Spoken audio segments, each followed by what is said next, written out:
बिस्मिल्लाहिर्रहमानिर्रहीम। अस्सलामु अलैकुम वरहमतुल्लाहि वबरकातुह। दोस्तों, अगर आप 5 वक़्त की नमाज पढ़ना सीखना चाहते हैं तो आप बिल्कुल सही वीडियो पर आ चुके हैं।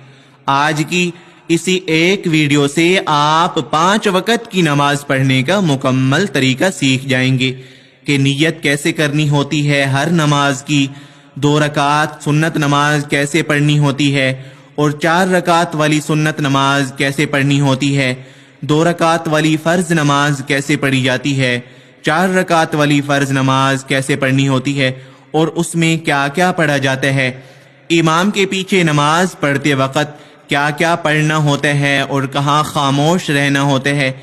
बहुत से लोग इमाम के पीछे नमाज पढ़ते वक़्त गलतियाँ कर रहे होते हैं, उनको पता भी नहीं होता कि इमाम के पीछे क्या पढ़ना है और कहाँ खामोश रहना है।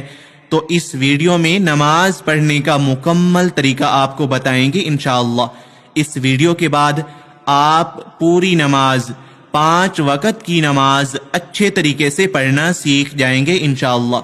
तो चलें नमाज को सीखना शुरू करते हैं।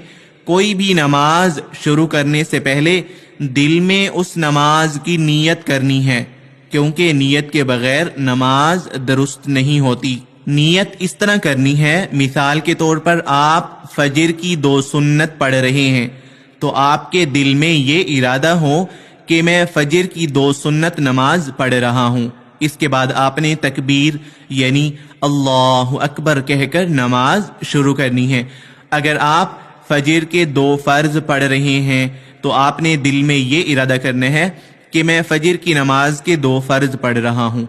इमाम के पीछे पढ़ रहे हैं तो इस तरह दिल में ये इरादा करना है कि मैं फजर की नमाज के 2 फ़र्ज इमाम के पीछे पढ़ रहा हूँ।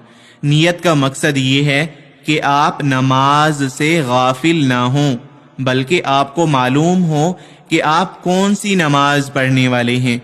नियत करने के बाद आपने दोनों हाथ इस तरह कानों तक उठाएं और तकबीर तहरीमा अल्लाहु अकबर कहकर अपने दाएं हाथ को बाएं हाथ पर रखकर सीने के ऊपर बांध लें। उसके बाद ये सना पढ़ें, सुब्हानकल्लाहुम्मा व बिहम्दिका व तबारक अस्मुका व तआला जद्दुका व ला इलाहा गैरुक।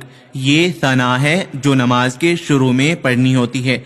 अब अगर आप इमाम के पीछे नमाज पढ़ रहे हैं तो आपने सना पढ़ने के बाद खामोश हो जाना है। आपने आगे सूरतुल फातिहा और दूसरी सूरत नहीं पढ़नी।